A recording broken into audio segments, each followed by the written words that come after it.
రాజన్న సిరిసిల్ల బోయినపల్లి మండలం వరదవెల్లి గుట్టపై దత్తాత్రేయ స్వామివారి ఆలయానికి భక్తులు పోటెత్తారు. తెలంగాణ రాష్ట్ర నలుమూలల నుంచి భక్తులు భారీగా తరలివస్తున్నారు. మిడ్మానేర్ ఓ దీవిలాగా కనబడేది దత్తాత్రేయ స్వామివారి ఆలయం. అక్కడికి బోట్స్ ద్వారా మాత్రమే వెళ్లాల్సి ఉంటుంది. దత్తాత్రేయుని 44వ జయంతి ఉత్సవాలు వైభవంగా జరిగాయి. మరింత సమాచారం వరదవెల్లి నుంచి బాబు యాదవ్ అందిస్తారు.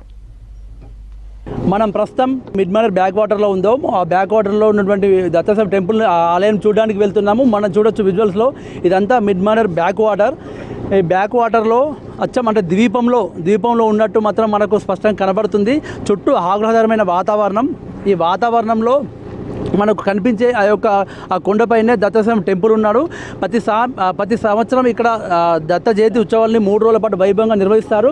మనం ఇప్పుడు ఈ ఒక లైఫ్ జాకెట్ ధరించి బోట్లో వెళ్తున్నాము. అక్కడి నుండి ఇక్కడి వరకు వెళ్ళాలంటే ఖచ్చితంగా ఇక్కడ వేరే మార్గం లేదు. కేవలం బోటు ద్వారానే మాత్రం వెళ్ళొచ్చు. ఇక్కడ ఆలయానికి సంబంధించిన కమిటీ సభ్యులు ఉన్నారు. వారిని అడిగి తెలుసుకుందాము ఎట్లా భక్తులను ఇక్కడికి తరలిస్తున్నారు, ఏ విధంగా తీసుకుంటారు. మాకు మధ్య మానేరు పూర్తిగా నిండక ముందు మాది పాత గ్రామంలో ఉన్నప్పుడు మేము దత్తాత్రేయ ఉత్సవంలో జరుపుకున్నాము. ఈ మధ్యమానేరు రిజర్వాయర్ ఏర్పడ్డాక మాకు బ్యాక్ వాటర్తో ఫుల్ మా మధ్యమానేరులో వరదవెల్లి మొత్తం మునిగిపోయింది. మాకు ఆర్ఎన్ఆర్ కాలనీ ఇచ్చిర్రు పక్కకే. ఆర్ఎన్ఆర్ కాలనీ నుంచి బ్యాక్ వాటర్ ఫుల్ ఉన్నప్పుడు మేము గవర్నమెంట్ని అడిగినాము. మాకు పర్యాటక శాఖ ప్రొవైడ్ చేసింది. పర్యాటక శాఖ పోయిన సంవత్సరం మాకు మంత్రి పొన్నం ప్రభాకర్, ఎమ్మెల్యే సత్యమన్న, ఆది సీనన్న, కవంపల్లి సత్యనారాయణ అందరూ వచ్చిర్రు. మనం ఇక్కడ చూడొచ్చు చాలామంది భక్తులు కూడా ఉన్నారు. మీరు ఎక్కడి నుండి వచ్చారు? మీకు అంతకుముందు ఎట్లా వచ్చారు? మేము చంద్రపేట నుంచి వచ్చాము, సిరిసిల్ల దగ్గర చంద్రపేట నుంచి. ఇక్కడ దర్శనం చేసుకోవాలని మాకు కూడా చాలా కాలంగా కోరిక ఉండే.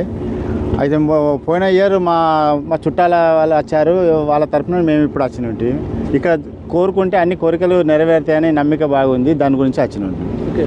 అమ్మా, నీ పేరు ఏం పేరు? ఏ ఊరు మీది? మాది ఊరే వరదవెల్లి. అంతకుముందు మీ ఊరు కదా, ఎట్లా ఉండే టెంపుల్? మరి ఇప్పుడు ఎట్లా బోట్లో పోతురు కదా, ఎట్లా ఉన్నది? ఇక బోట్లో పోతాం, మంచిగానే ఉన్నది. ఇప్పుడు అందరం పోతాం. మాది 30 గ్రామమే.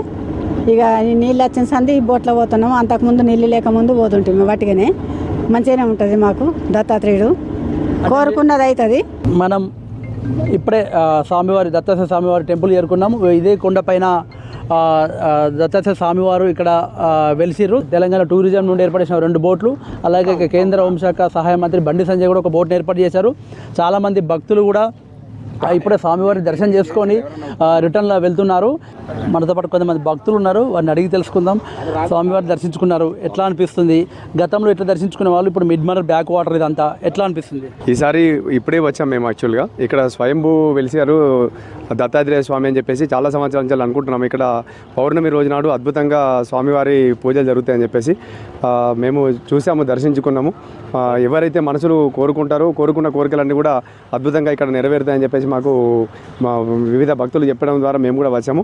మేము కూడా స్వామివారిని దర్శించుకున్నాము, మేము కూడా కోరికలు కోరుకున్నాము. మాకు కూడా హ్యాపీగా అనిపించింది, చాలా మంచిగా ఉంది ఇక్కడ వాతావరణం అంతా కూడా. ఇక్కడ దత్తాత్రేయ స్వామి స్వయంభూ అని చెప్పారు. భక్తులు కోరిన కోరికలు తీరుస్తారని చెప్పారు. అందుకని మేము దర్శించుకోవడానికి వచ్చాము. చాలా బాగుందండి. ఇది ఒక పర్యాటక ప్రాంతంగా అభివృద్ధి చేస్తే బాగుంటుంది. విశేషమైన అది అని చెప్పారని చెప్పేసి నేను యూట్యూబ్లో చూసి వచ్చానండి.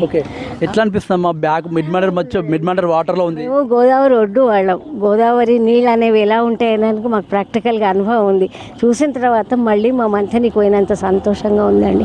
అద్భుతంగా ఉంది. కాకపోతే ఒక బ్రిడ్జ్ లాంటిది వేస్తే బాగుండండి. చాలా బాగుంది, వెదర్ బాగుంది, వాతావరణం ఉంది. దత్తాత్రేయ స్వామి కోరిన కోరికలు నెరవేర్చే దత్తాత్రేయ స్వామి ఎంతో బాగుంది. బోటింగ్ సౌకర్యం బాగుంది, అక్కడ పైన రిసీవింగ్ కూడా బాగుంది. ఇట్లా బోట్లో రావడం మంచిగానే అనిపిస్తుంది, కానీ రోడ్ అయితే అది ఏమన్నా చేస్తే బాగుంటుందండి. అంటే అందరికీ రావడానికి ఈజీగా ఉంటుంది. ఇప్పుడు కూడా బోట్స్ పెట్టారు, బాగానే ఉన్నది. ఇక దత్తాత్రేయుడి కోసం ఎంత దూరం నుండి అయినా రావాల్సిందే, ఎట్లా అయినా రావాల్సిందే. కోరిన కోరికలు నెరవేర్చే స్వామి. దీన్ని టూరిజం ప్లేస్గా డెవలప్ చేయాలి. ప్రతి పౌర్ణమికి ఇక్కడ చేస్తే బాగుంటుందని మా ఆలోచన. ఫస్ట్ టైం వస్తున్నాం ఇక్కడికి, మంచి జరుగుతుందని చెప్తే వచ్చాము. అంటే ఈ బోట్లో టెంపుల్కి రావడం, ఈ మన ప్రాంతంలోనే మిడ్మానేర్ బ్యాక్ వాటర్లో ఇట్లా రావడం మీకు ఎట్లా అనిపిస్తుంది? హ్యాపీగా ఉంది, కొంచెం పిల్లలకు కూడా థ్రిల్లింగ్గా ఉంది, ఎంజాయ్గా ఉంది. ఈ బ్యాక్ వాటర్లో మనం బోట్లో ప్రయాణం చేసి మీరు టెంపుల్కి వస్తున్నారు కదా, ఎట్లా అనిపిస్తుంది? బాగానే ఉంది, ఇది ఒక ఎక్స్పీరియన్స్ బాగుంది. కానీ ఒక రోడ్ అయితే ఇంకా బాగుంటుంది. ఇక ఎప్పుడన్నా ఇష్టం ఉన్నప్పుడు మనకి దర్శనం చేసుకోవచ్చు. మాకు చాలా సంతోషంగా ఉన్నది, సంబరం అవుతుంది, మంచిగా జరుగుతుంది పండుగ, దేవుని పండుగ. ఇంకా అంటే మీకు ఎట్లుండాలని కోరుకుంటారు ఇంకా గవర్నమెంట్? బిర్జిగా అయితే మంచిగా అందరం వస్తాం అన్నట్టు. కొంతమంది ఆడ ఉంటున్నారు కదా, అందరం వస్తాము బిర్జి అయితే గట్లా. మనం ప్రస్తుతం ఈ కొండపైన ఉన్నాము. ఇక్కడ దత్తాత్రేయ స్వామి యొక్క ఆలయం ఇది. ఈ యొక్క ఆలయాన్ని చూడొచ్చు. దాదాపు సుమారు ఎకరం విస్తీర్ణం ఉంటుంది. ఈ యొక్క ఎకరం విస్తీర్ణంలో నుండి దాదాపు అంటే గత 900 ఏళ్ల క్రితం వెలిసని చెప్పేసి ఇక్కడ పురాణాలు చెప్తున్నాయి. ఇది పూర్తిగా మిడ్మానేర్ మధ్యలో ఉంటుంది. ఈ మిడ్మానేర్ బ్యాక్ వాటర్ వల్ల దీనికి ఇది చాలా ఒక టూరిస్ట్ స్పాట్ లాగా మారిందని చెప్పవచ్చు. ఇక్కడికి దాదాపు తెలంగాణ ప్రాంతం నుండి కూడా పెద్ద ఎత్తున ఇక్కడికి భక్తులు వస్తున్నారు. కాకపోతే ఏంటంటే ఇక్కడికి బోట్లో రావడమే ఇక్కడికి ఉంటుంది. మిగతా వాటర్ లేని సందర్భంలో కామన్గా మనకు రోడ్ మార్గం ఉంటుంది. ఇక్కడ స్వామివారు స్వయంగా వెలిసని చెప్పేసి అయితే చెప్తున్నారు. ఇక్కడ చాలా ఇంకా చూడొచ్చు మనము. ఇక్కడ మరొక టెంపుల్ కూడా ఉంటుంది, వెంకటేశ్వర స్వామి టెంపుల్. ఇది పూర్తిగా మనకు మిడ్మానేర్ ప్రాంతం అండి. ఇది మొత్తం దాదాపు ఈ ఎత్తైన కొండపైన ఇక్కడ ఈ యొక్క టెంపుల్ అయితే ఉన్నది. మనకు కనబడుతున్న వంతెన మాత్రం ఇది మనకు వేములవాడ టు కరీంనగర్ యొక్క ప్రధాన ఒక రహదారి. అది దాదాపు చుట్టూ వాటర్ మధ్యలో ఈ టెంపుల్ అయితే కనబడుతుంది. చాలా ఎంతో ఆహ్లాదకరంగా ప్రకృతిపరంగా ఉన్నటువంటి టెంపుల్ ఇది. నాకు గత 6 సంవత్సరాల కింద ఆరోగ్యం బాగాలేకుండే. నా కాళ్ళు నడవరాకపోతే నేను ఇక్కడ దేవుడికి మొక్కినాక నా కాళ్ళు నడవడం వచ్చింది. మాకు ఇక్కడికి వచ్చినాక అభిషేకము అవన్నీ మంచిగా జరిగినాయి. ఆనందంగా అనిపించింది. ఇప్పుడు బోర్డు సౌకర్యం కూడా ఉన్నది. ఇంకా బ్రిడ్జ్ అయితే బాగుండును అని అనిపిస్తుంది. మేము ఫస్ట్ కార్తీక పౌర్ణమి రోజు వచ్చాము. ఈ నెల రోజులకి చాలా బాగా అనిపించింది. ఈ గుడికి వచ్చిన చాలా బాగా 30 రోజులు చాలా ఆనందంగా ఉన్నాము. మళ్ళీ వెళ్ళి వద్దామని వచ్చినాము. ఇప్పటికెళ్ళి ప్రతి నెల వద్దాం, పౌర్ణమి నెల వద్దాం అనుకుంటున్నాము. మనతో మాట్లాడేందుకు ఆలయ అర్చకులు ఉన్నారు. ఈ యొక్క స్వామివారి చరిత్ర ఏంటి, ఆ స్వామివారు ఎప్పుడు వెలిసారు, ఇక్కడ స్వామివారికి ఎట్లాంటి పూజలు జరుగుతాయని చెప్పేసి మనతో మాట్లాడే ప్రయత్నం చేద్దాం. ఇక్కడ ఎటువంటి పూజలు జరుగుతాయి, ఆలయం ఎప్పుడు వెలిసింది అసలు? మన భారతదేశంలోనే ఈ రూపంలో ఉండేటువంటి దత్తాత్రేయుడు ఎక్కడా లేడు. మన తెలంగాణ రాష్ట్రంలో రాజన్న సిరిసిల్ల జిల్లా బోయినపల్లి మండలం వరదవెల్లి గ్రామంలో దత్తక్షేత్రము స్వయంభూ సనాతనమైనటువంటి దేవాలయం. వెంకటావధూత అనేటువంటి ఒక అవధూత తీవ్రమైనటువంటి తపస్సు చేశాడు. 40 రోజులు అఖండంగా తపస్సు చేస్తే స్వామివారు సర్పరూపంలో దర్శనమిచ్చాడు.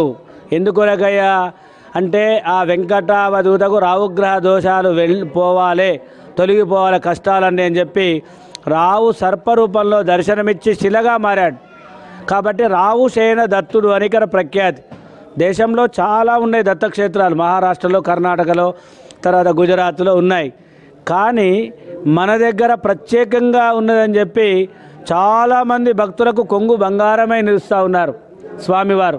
అంటే మొన్నటి వరకు కూడా ఇక్కడ రావడానికి రవాణా సౌకర్యం కొద్ది ఇబ్బందికరంగా ఉండే, అప్పుడు ఎట్లా ఉండే పరిస్థితి, ఇప్పుడు ఎట్లాంటి ప్రతిరోజు ఏమి జరుగుతాయి? ప్రభుత్వం కూడా ఈ బోర్డుతోనే లిమిటెడ్ పీపుల్ వస్తున్నారని చెప్పి ఆలోచనతో ఈ వసతులు సరిపోతలేవని చెప్పి రాష్ట్ర మంత్రివర్యులు పొన్నం ప్రభాకర్ గారు మొదటి నుండి ఇక్కడ భక్తులే క్షేత్రం వెలవడానికి అభివృద్ధికి పాటుపడ్డాడు చాలా మటుకు.